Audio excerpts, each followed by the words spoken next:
গতকাল থেকে আমরা যে ঘটনা দেখে আসছি নিউজ চ্যানেলে, ছাত্রী নিগ্রহের ঘটনাটা, এটা কোথাও গিয়ে বন্ধ হওয়া দরকার। লাস্ট আমরা যদি কিছুদিন দেখি এরকম ঘটনা ঘটছে, তার সাজা সঠিক সময় হচ্ছে না, বা সঠিক সাজা হচ্ছে না, বা সঠিক মানুষ ধরা পড়ছে না বলে আমাদের মনে হচ্ছে, এটা ক্যান্সারের মতো বেড়েই চলেছে।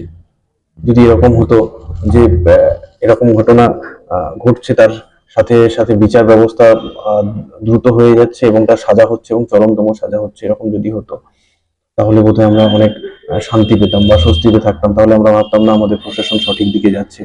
হ্যাঁ, ভুল কাজ হচ্ছে, তার সাথে সাথে সমাজ বা শাসন ব্যবস্থা বা সরকার সঠিক পদক্ষেপ নিচ্ছেন। তাহলে আমরা ভাবতাম না ঠিক দিকে এগোচ্ছে সবকিছু।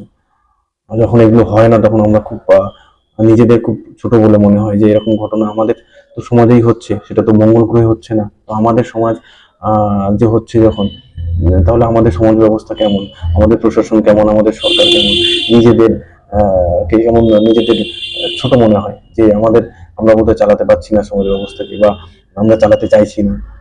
এর কোথাও একটা শেষ হওয়া দরকার। অপরাধ যেমন হবে, তার সাথে সাথে শাস্তি যেন পায়, সঠিকভাবে যেন শাস্তি হয় এবং সেটা দ্রুত তার সাথে যেন হয়। তবে আমরা বলতে পারবো না ঠিক আছে আমরা সঠিক দিকে এগোচ্ছি।